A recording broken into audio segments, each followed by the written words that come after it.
All right. Hello and welcome, everybody. We're excited. This is our first partner webinar where we're opening it up, and we're excited you have all joined us. We will be taking questions at the end. And so if we can't answer them immediately, I'll make sure that we respond to you within 24 hours. Um, for now, if there are any participants that are on the call, we will share a link for the participant webinar so anybody can jump off and join that webinar. And other than that, I'm going to turn it over to Shannon, who is going to lead the presentation. Great. Thanks, Casey. Hi, everyone. My name is Shannon Smith, and I am the partner manager for the Career Pathways Training Program. Thank you so much for joining us today. All right, just to give you kind of an overview of what we're going to go over, talk a little bit about the Workforce Investment Organization, or WIO, and FLIPS, then jump right into the 1115 waiver and specifically the Career Pathways Training Program, what it is, what it entails, what you get out of it. Then we'll talk a little bit about next steps. And then, as Casey alluded to, the whole end of the time is to ask any questions you have. We will do our best to answer them. If not, we will find the answers for you if we don't have them off the top of our heads. So we are FLIPS, or the Finger Lakes Performing Provider System. And we kind of view our little bit of organizational overview. We kind of view ourselves in these like four strategic pillars. We do a lot of community programs, really focusing on innovation with community and clinical integration, really looking to improve healthcare in our region, which kind of goes into our supporting partners. Working together with partners, managing large scale or multi-partner programs, projects, initiatives. Again, really focused on healthcare improvement. We do have a care management arm as well, providing direct care management services to folks. And then finally, workforce, which is kind of what brings us here today. Again, we hold really focusing on that strengthening, the regional healthcare system with these different workforce initiatives. Before we dive into CPT, I wanted to just give you an overview of some other workforce programs we've done. So we are considered what is a New York State WIO. It's a workforce investment organization. So we oversee a bunch of different programs. And here are some of the impact to the region. This is as of May, so these numbers have grown since then. But just to give you an idea of the type of employees we're helping develop and put out into the healthcare workforce. Now, the 1115 waiver, and one of the reasons, well, the reason we're here. So this is the New York State Health Equity Reform, also sometimes called NYHER. We do love our acronyms and initialisms. The 1115 waiver. There are three parts to it. There's a social care network, which is that light blue piece. All of that dark blue is population health. And then there are two portions that look at strengthening the workforce. The Career Pathways Training Program, us, and a student loan repayment portion. This is administered by New York State. So we have nothing to do with it aside from passing on information. So there is a slide a little bit later in the presentation that briefly goes over who the student loan repayment is for and basic qualifications. Um, that's about all the information we have, but as we get more, we're happy to push it out to our networks as well. It's more people that know about it, in our opinion, the better. So that's what makes up the waiver as far as programming and projects. This is just a quick overview of the waiver budget is 6.9 billion. Our little slice is that purple one up at the top, the Career Pathways Training Program. This money is divided between three regions, which we'll discuss in just a few minutes. And it was divided up amongst us to be able to support this program. Before we dive in, I do want to hopefully put some people at ease the federal impact on our waiver. So in April, CMS, the Center for Medicaid and Medicare Services, said that they were no longer financing any designated state health programs, but that's going forward. We are overseen by the Department of Health for this program, and they've confirmed that CMS will honor the terms of our contract. So our waiver project is secured through the end of our demonstration period, which is March of 2027. So there is no impact to our funding for this program. So hopefully everyone, I know I can breathe a little bit easier, and I hope a couple other people can as well. Right.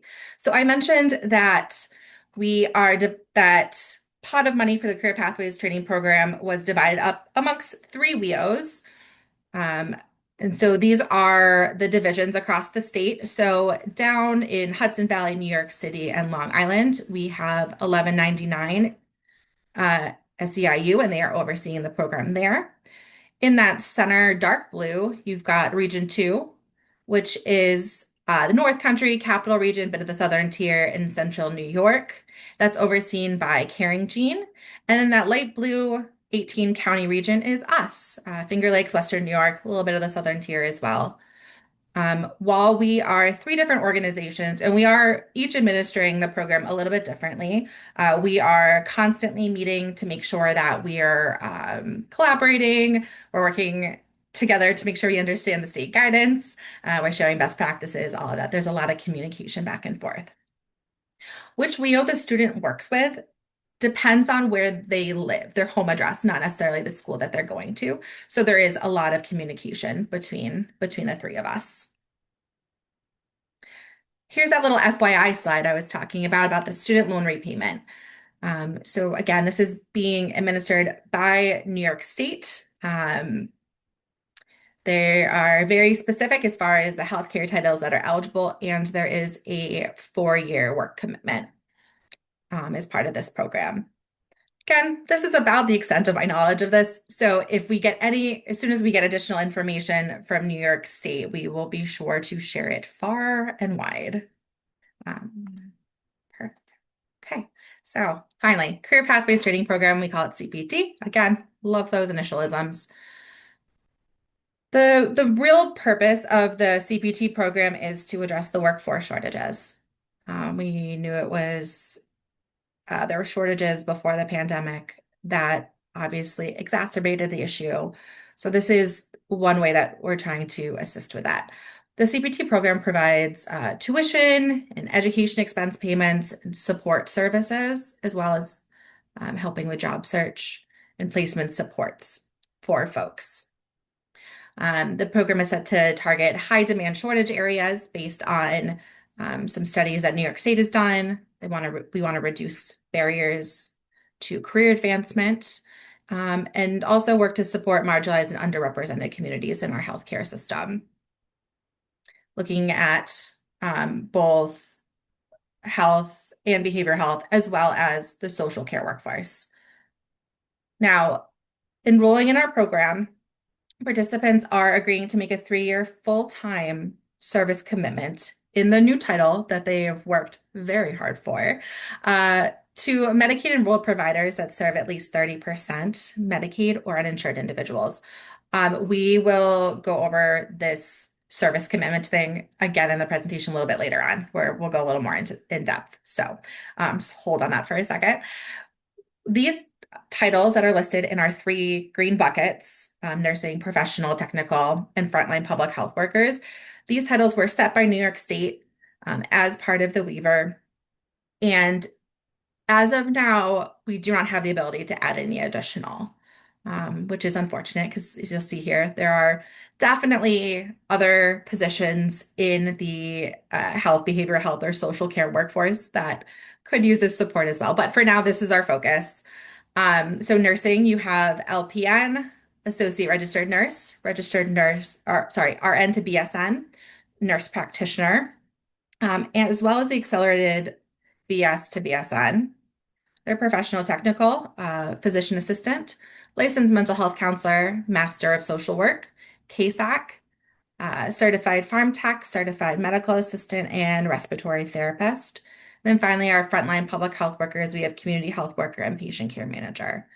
You will notice that there is an asterisk next to a couple of our titles. One of the challenges of this program is the time frame, which we'll talk about, in more depth in just a minute, but it is a shorter time frame, and as such, certain titles have already passed the point of being able to start a program and finish it within the constraints of the grant. So actually, we'll talk about that now. So funding is only available to new students. So if the students have already started their degree program, unfortunately, they're not eligible for this funding. And the CPT program funding is scheduled to expire on May 31st of 2027. So any incoming students, those new students we just talked about, must be on track to graduate by that spring semester, so May or June of 2027. So this is why looking at our list of titles, ones like physician assistant, while we are able to cover the cost at this point in our timeline, we are no longer able to take any more of those students because they just can't finish their academic program within the constraints of the waiver. So participants, like I said before, they're required to complete that 3-year full-time service commitment. And that service commitment must be completed by 2031. Now, if you're doing your math, between 2027 and 2031 is more than 3 years. So there is a little bit of wiggle room built in. We know sometimes getting a job takes a little bit of time. A lot of these titles require some sort of licensure. So all that is built in. There's a little bit of extra space in the program. When we're looking at students coming into the program, there's two pipelines. There's either a career advancement pipeline. Hey, these folks have already been working in health, behavioral health, or social care, and they'd like to continue on that path, potentially move up. Great. The other pipeline is our new careers pipeline. So this is for individuals who are unemployed or not currently working for a New York State health provider. There aren't any um, numbers that we're trying to hit in either pipeline. It's more sometimes the supports needed are a little bit different for both. And it's also interesting to see, hopefully this program is helping both sets, right? We want to help folks that are already in the healthcare system move up and advance their careers as they would like to. And we'd also just solve the workforce shortage, be able to bring new folks into the health, social health, or behavioral health careers. So what do CPT participants get? They get application and enrollment assistance if they need it. I can't remember the last time I did a FAFSA, but I do remember it not being fun. So if the folks need assistance with that, we absolutely do help with that. The big one is tuition coverage.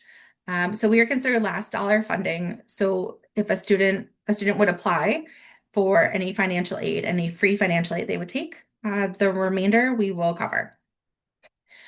Educational case management. I think this is a really big perk, in my opinion. Our participants are linked with an educational case manager in their application process. And this case manager is going to be with them throughout their educational journey. So if there are any issues with school or they have questions, they need extra support, any of that educational case manager is there to work with them. They check in with each student on a quarterly basis at minimum. We have some of our participants who check in with their case manager on a weekly basis. It just depends on what type of support they need, but that's what they're there for. Everyone gets one. Tutoring services. We want to make sure that students are successful however we can. So we really want to be proactive when possible. Our first step is always to make sure, like, to the students, hey, do you know what supports your school offers? What can we help you figure out your professor's office hours? Is there a tutoring center at school? All of that. Perfect. Baseline grade for everyone. But we do have a lot of, I guess you consider them non-traditional students. They're adults. They have lives. Maybe they have children. Maybe they need help after they're doing their homework after their kids have gone to bed for the night. So we're not expecting professors to answer questions at 11 p.m., but we link every student with tutors.com as a baseline. That's a system where they can check in and get help as needed, just to answer those little questions. Again, giving just whatever supports we can. We also have more intensive tutoring services if a student needs it in order to be successful. Also do apprenticeships and mentorships, and then we are requiring them to work afterwards as part of their commitment. So we are also going to help them with that. Well, they're not guaranteed a job. We can't just hand them a job is more what I'm saying. What we do is we make sure they have everything they need to be successful. Can we help you with your resume? How about those interviewing skills? All of that. Now, for employers, there is a little bit of backfill payment available. So if you have an employee that is coming to the CPT program to advance their education, advance their career, there is this backfill payment. It's meant to prevent reduced access to care while participants are taking classes or studying.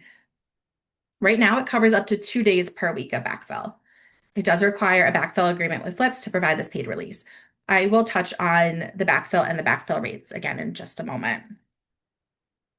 For CPT program participant requirements, so these are from DOH, and they have kept them pretty low barrier to entry, which is nice. So they have to be a US citizen or eligible non-citizen. They have to meet all educational or training program requirements. We are not an educational institution. We cannot overrule an educational institution. They have to be accepted into the program on their own merits. They have to then, work through and complete their programs on their own merits. We don't have sway with the universities. They're very nice to us and we have a great working relationship, but we, let them do what they're absolutely amazing at. So, um, they need to, be accepted on their own merits. They must be a New York State resident or a resident of a bordering state. Thing to note with our bordering state friends, those out-of-state participants must currently be employed with a New York State provider in order to apply for the CPT program. And they also have to understand that their 3-year service commitment will have to be in New York State. And then again, if I haven't mentioned it, there is a 3-year full-time employment commitment. So um, these providers can fall into health, behavioral health, or folks that are in the social care network. And we're looking for at least 30% Medicaid members or uninsured individuals, or those organizations are contracted with a social care network. I covered most of this, but just to give you a big overview of all the different support services that we provide to participants, everything, again, we talked about the case management. We can purchase textbooks and other academic supplies. All of those job readiness skills, language services. The one thing we run into with this program, and the one thing we are not able to fund directly, is going to be sort of non-academic services. So things like transportation, childcare, benefits, navigation, things along those lines. But what we have done is our educational case managers, they are all employees of workforce development boards or AHECS, area health education centers. They are in the communities where our participants are. They are well aware of the supports and community organizations in their area, and they're able to work with students to link them to those resources. So while we can't finance them directly, we are able to help students kind of navigate all those additional needs. There are a few things that we cannot cover, um, which isn't fun. But so things like room and board, living expenses, meals, again, the transportation, tech such as like laptops, tablets, you know, CPR certification. We do try to cover whatever we can. We are not allowed to pay students directly. All the funding needs to come from New York State to us and from us to an institution or a vendor of some type. So we are back to that backfill that I mentioned. So current DOH guidelines are, like I said, allow for 2 days per week for backfill to employers. We have asked CMS to maybe bump that up to 5 days a week, and we are still waiting to hear. So if we have an update, we will happily spread the word.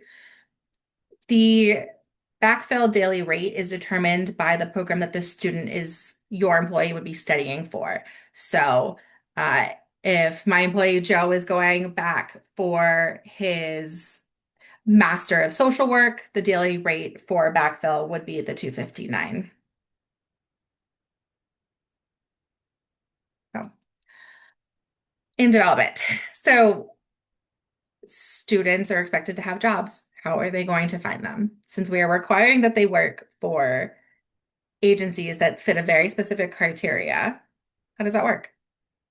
So we are working with a platform called Job Speaker. They're allowing us to build basically our personalized job board. So this job board will have it'll participants will be able to access the platform. They'll be able to use some of their resources to build a resume, all of that. And then they'll also be able to look for jobs in our area with providers that have been approved. So all of the jobs will be in our area will be in one space and easy for them to look for. So this will make it easy for graduates to find their, hopefully their new place of employment. It also allows all of our employers that they're working with to then make that connection with our students. This job seeker platform will also be able to kind of give us a analysis of current and historical job market data, which helps us also advocate to New York State to hopefully continue programs like this in the future, show that they have had impact, that we are able to help out our community partners find great employees. We're able to train a whole new workforce, get them going, get them linked. So we kind of view our partners in a couple of different buckets. So with providers, we're encouraging you to uh, share this with your staff, see if there's any programs that might help them or you. You will any of these programs help them climb the ladder in your organization? Great. Like I said, there's also that backfill. And then we are looking for you to bring our graduates into your workforce. For education training entities, we want them to also spread the word and then provide that amazing training. We do also talk to the schools to make sure that students are doing well. We want to be proactive whenever possible. So early into the semesters, we usually check in, or we do check in with the schools, saying, uh, here's a list of students in the CPT program. Do you feel that any of these students are at risk? Is it grades? Is it attendance? And then we're able to step in and help. So we also ask that they monitor participant performance, give us some feedback so we're able to step in with whatever support services we need. Then finally, our folks in the community. Again, if you please spread the word about this program. Um, let people know that it's out there, it's available. Perfect. So, becoming a qualified service commitment provider. So this is where folks, once they graduate our program, would need to work. There is a fillable form. We'll be sharing the presentation. There's a link. There's a QR code. It pulls up just a fillable PDF form. You're looking for your organization name, Medicaid ID number if you have that. And then how are you qualified? There's a couple of different ways. The main one is the 30%. So you take your entire population that you serve, then you look at of those folks who is uninsured, of those folks who is a Medicaid member, and just get a simple percentage of your Medicaid and uninsured. If it's over 30%, fantastic. The other way is to become a contracted provider with a social care network and provide some sort of service for them. So it's screening or anything along those lines. They are laid out in the form, but that email that you see on the screen, the cptpartners@flips.org, or my email address is right below that. If you have any questions or even possibly a question, reach out. We're happy to answer whatever we need to and guide you in the right direction. We also have a brand new CPT partner website. It is live, I believe, as of today. So nice, new, and shiny.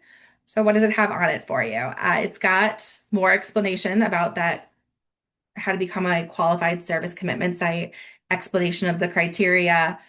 It's also got a link to that provider attestation. It's got a section for frequently asked questions that I'm sure we'll update after this webinar is over, and we will continue to update it as we get questions in. There's a little bit more information about the backfill payments for provider partners, as well as how to start that process. And then there's also a partner toolkit link. This is going to give a bunch of different types of collateral to promote the CPT program. So think flyers or little trifold pamphlets, all sorts of stuff. It also comes with a best practices guide to give you kind of some messaging guidelines, all that stuff. So the partner website's at the bottom, but it's just our main website, healthcarecareersnow.org, and then Career Pathways Training Program for Partners. I am not going to go super in depth into this slide, but I did want to just give you a quick overview of what a CPT participant goes through, starting from learning more, filling out an interest form, all the way through signing this participants are required to sign an agreement with us is a binding contract saying we will happily pay for your schooling for, this program. In return, you will complete the 3-year service commitment. And then they, go through their school program, study, pass any certification exams that they need. We do provide um, any sort of test taking supports and practice tests and all of that. We'll be able to help them make sure that they're very prepared for their any sort of licensure exam that needs to happen. Then their service commitment begins. Periodically, we check in with their employer, make sure everything is still good. They are not required to stay with the same provider for all 3 years. They are free to change jobs if necessary. If they do, no big deal. They find a job with another qualified service commitment site, and then we start that over again. We validate their employment, and we'll repeat that as much as necessary for each student. At the end of their 3-year service commitment, they are released from the CPT program and free to go. And I'm sure we'll do little celebration dances on our side of things. Just to give you an idea of where we stand, as of a few days ago, we had over 1,200 students enrolled in the program through all 18 counties of our region, plus a friend down in Pennsylvania, pursuing 12 different job titles. So we're extremely excited. Quick overview of some of the participating schools. These are also listed on our website, and we update them as we sign new contracts with folks. And kind of next steps. If you think that you would be interested in becoming a qualified service commitment site, by all means, please visit our website, download that provider attestation, fill it out, direct any questions to me. We ask that you share this opportunity with your staff. Let them know that it exists, the programs that it's good for organizations that work with clients, not even just employment programs.